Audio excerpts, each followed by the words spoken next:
Assalamualaikum warahmatullahi wabarakatuh and good day. First of all, we would like to express our appreciation to Dr. Wan Noranida, Wan Muhammad Noor for the guidance provide draw this course. We are pleased to present our growth assignment for AGB703, Advanced Agriculture Production Economy, entitled Farm Production Function Analyzed Using SPSS. Oil Farm Labour Data Malaysia 2025 season. The study apply production economic concept and statistical analysis to examine the performance of oil palm farm from both production and economic perspective. Our group consists of 7 members, as presented on this slide: Muhammad Syarif, Siti Nur Salihatin, Nur Ashikin, Nur Syahira, Masita, Muhammad Adi Faisal, and Nurul Izzatul Husna. Each member contribute to different sections of the analysis, report, preparation, and presentation. The next slide, introduction and objective. Oil palm remain an important agriculture commodity within Malaysia plantation sector. However, higher production do not necessarily mean better economic performance. Farm performance must also be evaluated in terms of production cost, revenue, and profitability. Therefore, the study applies production economics to examine how efficiently farm input are converted into fresh fruit bunch or FFB output. Our objectives are to identify the factors associated with FFB production, examine the major cost driver and revenue relationship, and assess farm profitability and break-even performance. For the empirical analysis, we use farm labor data from 100 oil palm farms for the 2025 production season. The dataset contains no missing observation for the selected variable. The main variable include FFB output, farm size, labor, fertilizer, capital, pesticide, farming experience, education, and irrigation, together with revenue, production cost, and profit. All statistic analysis were conducted using IBN SPSS statistic version 26. With that overview, I will now pass the presentation to the next presenter for the methodology section. Thank you. For this section, I will explain the literature review of the SPSS strategies. The production function analysis has long been a cornerstone of agricultural economics. By examining how inputs like land, labor, capital, fertilizer, and pesticide contribute to the farm output, researchers can evaluate the efficiency and identify opportunities for improvement.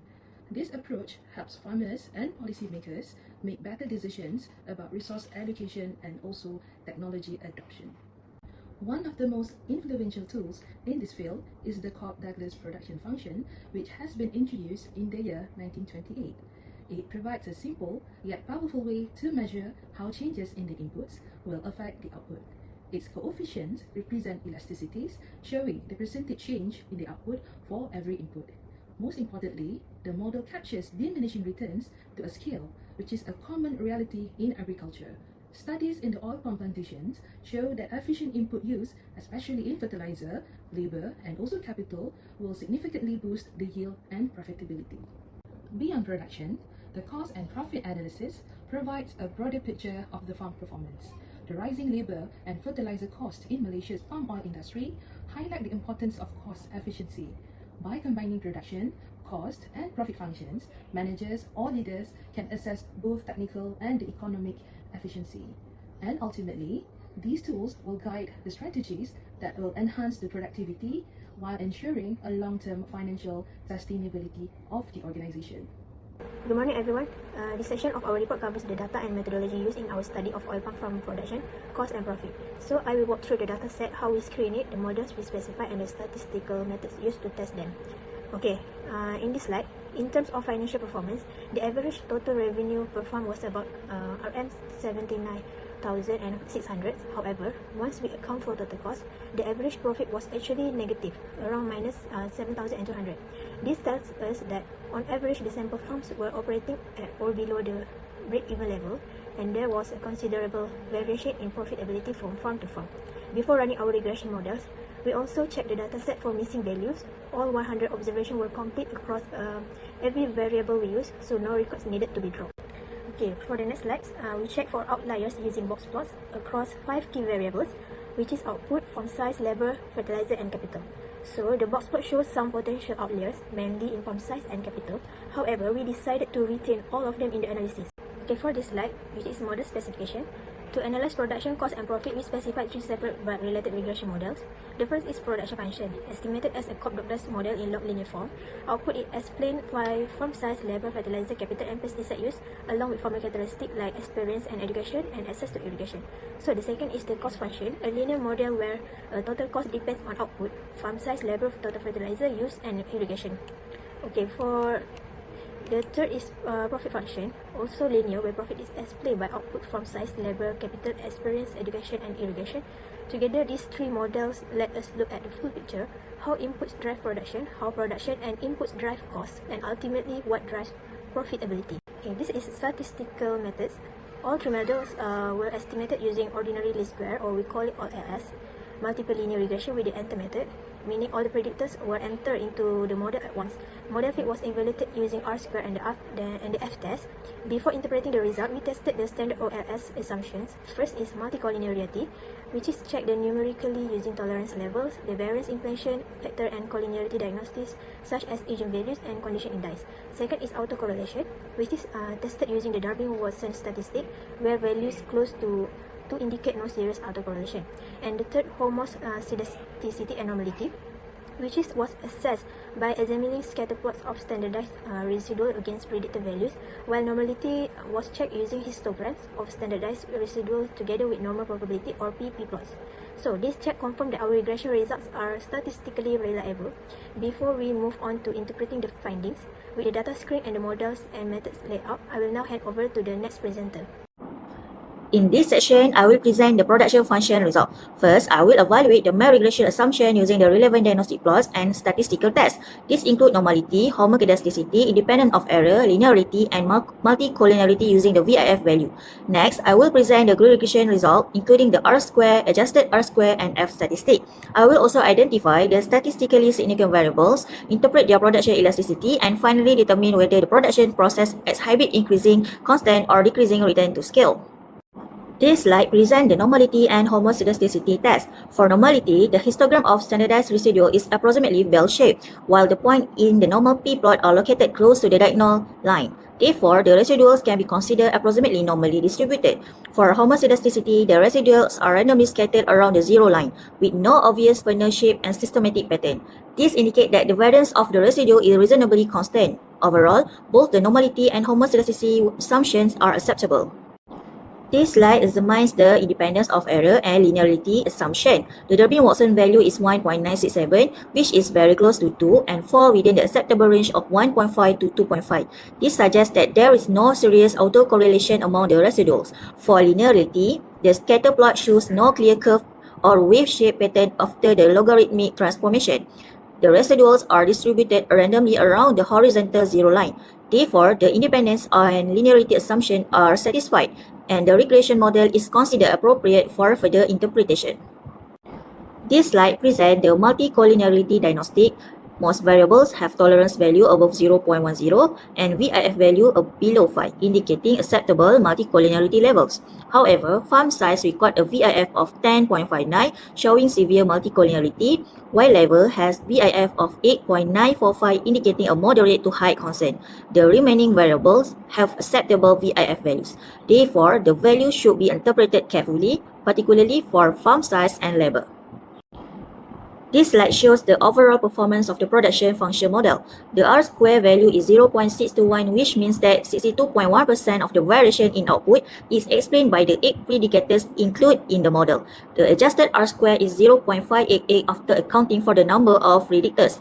The F statistic is 18.670 with p-value below 0.01. Therefore, the regression model is statistically significant and provides a reasonable explanation of the factors affecting agriculture output. These slides present the coefficient results. Labor, capital, and irrigation are statistically significant at the 5% level. Labor has the strongest positive effect with a coefficient of 0.414, followed by capital at 0.239 and irrigation at 0.197. This means that increases in the input are associated with higher output. Pesticide and fertilizer are not statistically significant, while farming experience is only marginally significant at the 10% level. Overall, labor appears to be the most influential production input in this model. These slides explain the economic meaning of the production function results. A 1% increase in labor is associated with a 0.414% increase in output, while a 1% increase in capital raised output by 0.239%. Irrigated farms are estimated to produce approximately 21.8% more output than non-irrigated farms. Labor is therefore the strongest production factor. The sum of the input elasticities is 0.785, which is below 1, indicating decreasing return to scale. Therefore, farmers should focus on improving input efficiency rather than increasing all inputs simultaneously. Cost function analysis. Today I'm presenting the finding from our cost function analysis. We ran a multiple linear regression model to identify what exactly drives to our total production cost. As you can see on the slide, the model performed exceptionally well. Our R-square value is 0.887, which means nearly 89% of the variance in our total cost can be explained by the specific cost driver we selected. Furthermore, our ANOVA results are highly significant with a p-value of less than 0.001 and an F statistic of 148.22. This gives a strong statistical confidence that this model accurately reflects our actual operation. Moving on a specific driver, our analysis identified three primary factors that significantly impact total cost: output volume, farm size, and fertilizer use. Naturally, larger farms require higher total expenditure due to their scale, and fertilizer use contribute materially to our overall expenses. Specifically, looking at our output coefficient, we found that every additional ton of fresh fruit branch increased our total cost by approximately 148 ringgit. To ensure this result reliability, we also ran a model diagnostic. The histogram, normal PP, and residual scrape plot all confirm that our data satisfied and necessary statistical assumption. Let's look closer at the instrumental impact of production, which brings us to marginal cost analysis. Based on our model output coefficient, the estimate margin cost is exactly 148 ringgit and 9 cents for one additional ton of FFB. It is important to note that this calculation assumes all other cost drivers such as farm size, labor day are held completely constant. This figure gives us a vital benchmark for budgeting, as it tells us exactly what it costs to scale up our production by single units.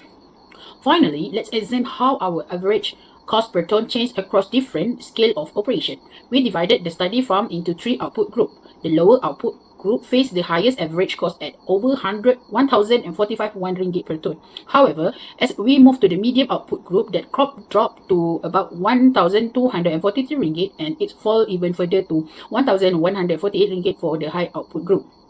This steady decline provided clear empirical evidence of economies of scale within our cost structure. Simply put, higher output farms are much more efficient because they successfully spread their total production cost over a significantly larger volume of FBB. Thank you.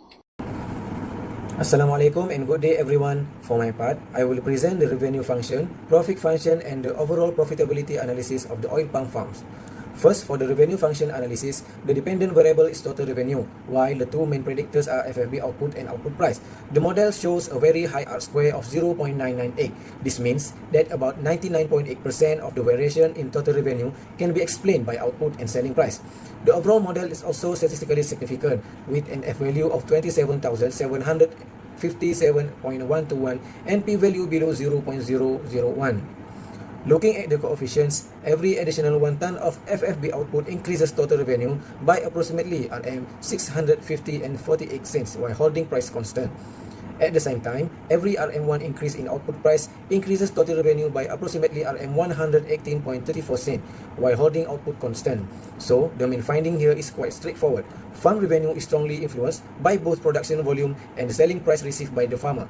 In other words, producing more FFB is important, but market price also plays a major role in determining farm income. Next, we look at the profit function. The profit model has an R-square of 0.824, meaning that around 82.4% of the variation in profit is explained by the variables included in the model.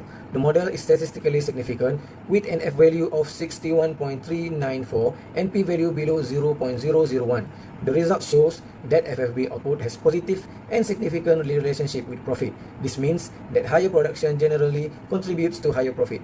However, we also found that farm size, labor use, and capital have the negative and significant effect on profit. This does not mean that land, labor, and capital are not important. Instead, it suggests that when these inputs increase production costs faster than they increase revenue, they can reduce the final profit. Therefore, the important issue is not simply using more inputs, but using those inputs efficiently. Now, this slide shows one of the most important findings from the analysis. Out of the 100 farms in the dataset, 99 farms were classified as not profitable, while only one farm recorded positive profitability. This indicates that for most farms, the total revenue was still not sufficient to cover total production costs. So, even though the farms were producing FFB and generating revenue, this did not automatically mean that they were making a profit. This finding highlights that cost management is just as important as production. For example, high labor costs, capital expenses, fertilizer costs, and other operating costs can reduce profit even when production is relatively high. Finally, the break-even analysis helped explain why most farms were not profitable. The average break-even output was 233.01 tons, while the average actual output was only 122.63 tons. This gives an average gap of approximately 110.38 tons between actual production and the level required to cover total cost. Therefore, the farms need to improve productivity, but at the same time, they must control major production costs. The focus should be on improving FFB yield, increasing input efficiency, and avoiding unnecessary increases in labor, capital, and other operating costs. So, to conclude my section, the main issue faced by these farms can be described as productivity cost gap. Higher output can increase revenue and profit, but sustainable profitability can only be achieved when production improvement and cost control are managed together. That's all for me. Thank you. For the next slide is policy implication and recommendation. Based on the findings, several policy implications can be highlighted. First, improving labor efficiency, capital productivity, and irrigation access should be prioritized as these factors significantly increase FFB production. Farmers should also focus on productivity, enhancing investment, and optimize fertilizer used to improve efficiency while controlling production costs.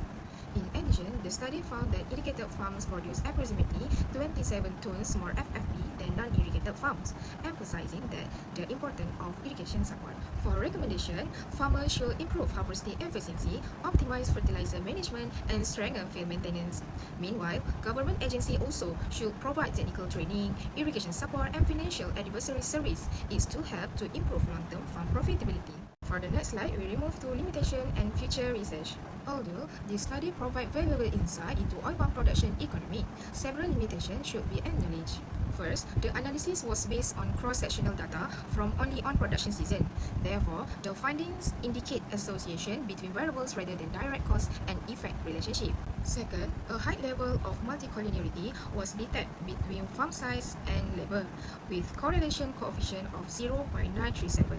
This made it difficult to distinguish the individual contribution of these two variables. Finally, several potentially important variables such as soil quality, palm age, and climatic condition were not included in the analysis. Next, we move to future research. First, panel data should be used to evaluate farm performance over multiple years.